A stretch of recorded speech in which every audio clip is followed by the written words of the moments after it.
Hello everyone and welcome, it's Shanna.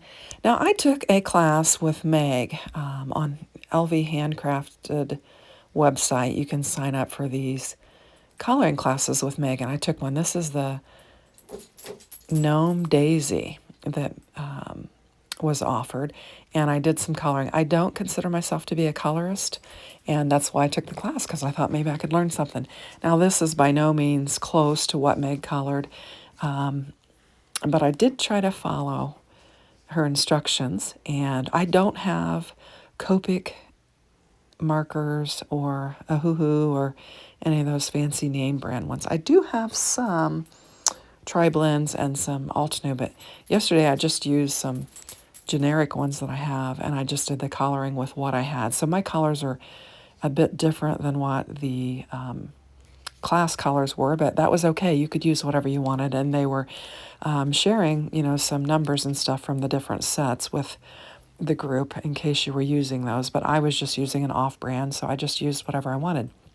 So what I'm doing now is I am bringing in a piece of the 6x6 pattern paper from the Cottage Rose from Not Too Shabby, and I'm going to create just a little panel for my little gnome, my daisy gnome, to be resting on. So I've just got some brown cardstock from my stash. I thought it would look nice since we did the hat. My hat is considerably darker than what Meg's hat was, but I did try to get the darker shading in areas to, add the shading as necessary, even though my colors were quite a bit darker. Anyway, so I'm just going to bring in this nested die here, and I'm going to create another oval. And this is going to be a real simple card because I really just wanted to highlight my little colored image that I did. I'm proud of her, even though, like I said, coloring is not really my forte. Hopefully I'll have a chance to pick up some other classes that Meg offers. Again, I'll try to link that in the description box below. You go to LV Handcrafted's website and you can sign up for the classes there. This particular class was free, and you get the printout for the class. Now, after the class is over, I don't think it's free anymore. You'll have to check the site for details. What I'm doing here is I'm showing you the Lynn's die, her Wonder Die 1, and I've used it to cut my banners out. I previously took that die set and die cut out several sheets of 6x6 pattern paper and got several pieces from that. I had them in a little tray that I was working from, and so I thought I'd just bring these two colors in and use it.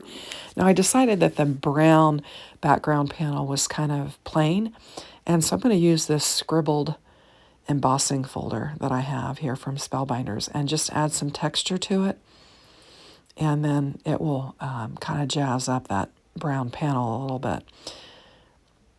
So I'm just running it through my Spellbinder 6, and we're going to just pull it out here. And so now we've just got a bunch of scribbled edges on there. And I'm going to bring in some ink. I was thinking about that pattern paper there, and I thought Tattered Rose would look nice with it. And so I'm going to just take the Tattered Rose, and I'm just going to rub it on this embossing folder. Just real light-handed. It's going to, smudge and smear a little bit, but that's okay. It's just going to add some texture, some dimension, and some interest to that background panel. We're not going to see a lot of it anyway, so it'll be fine. So just very lightly. I got a little heavy-handed there, so I'm just going to bring in paper towel and just kind of lighten that up a little bit in a few spots.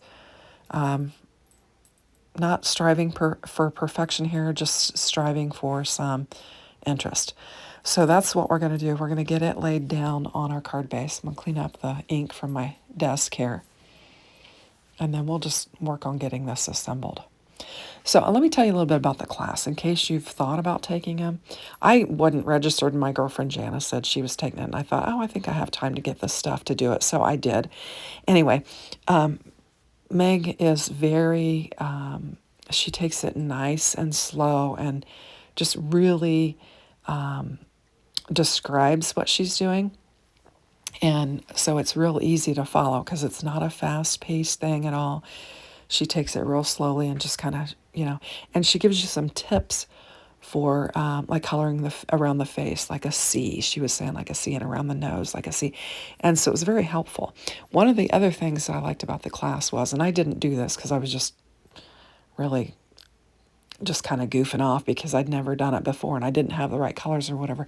But one of the things you can do is you can post as you're going along, and she can look at what you're doing and give you some tips and stuff.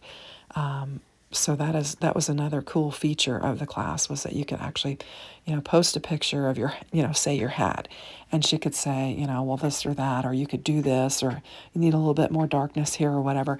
And while I didn't post, some others did, and some of the things that she, mentioned about their pictures and things that they could do were things that I needed to do on my card. So I just kind of piggybacked off of the instruction that she had given to them since I wasn't posting. But I was just really having a play with coloring. I didn't video the coloring. The dogs were running in and out and had a lot going on, and so I just didn't. I just kind of took it easy with the class, but it was fun and relaxing, and Meg is just really good. So I would encourage you to check it out. So I'm not sure what I'm doing. I'm looking for my scissors that I use for my sticky tape, and I couldn't find them, so I'm just going to bring in these other ones.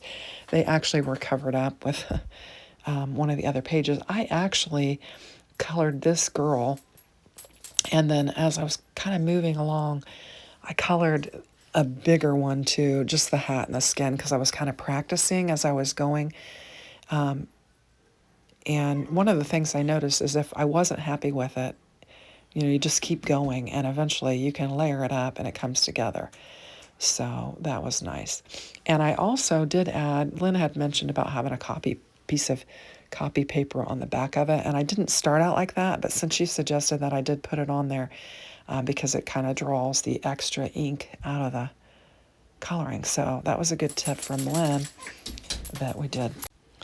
Anyway, so I guess I said all that to say you might check out Meg's classes because they're really very helpful, not fast-paced, and pretty relaxing.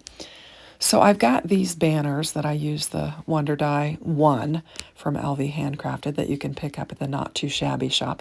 In fact, this paper is not too shabby, and they mentioned on the class that you can actually get the die for this image at the Not Too Shabby shop as well. And I think it's a smaller one. I think I did the medium-sized one with this, and it's the smaller gnome image that you can get the die for. And as I understand, there's going to be some other bells and whistles that come along with it. So that'll be fun. Anyway, so I'm just figuring out how I'm going to do these banners. They're too long, so I'll just put some tape on here, and then we'll let them hang off the edge of the card, and then we'll cut it off. I love using that Easy Wonder die for the banners because I do not like to fishtail. So it's nice to just run some 6x6 paper through that die and get lots, all the different shapes that are included with the die, and then you can just add them to your cards as necessary. So I thought I'd just make her the focal point. I had that bloom sentiment from the Cottage Rose, and I had thought about using it, but she's so big that I'm just going to leave it as like a little note card. I think it's cute, and she's big enough to just be all the focal point that you need. Now I've got some little tiny white edges around my coloring that I am just kind of snipping out here.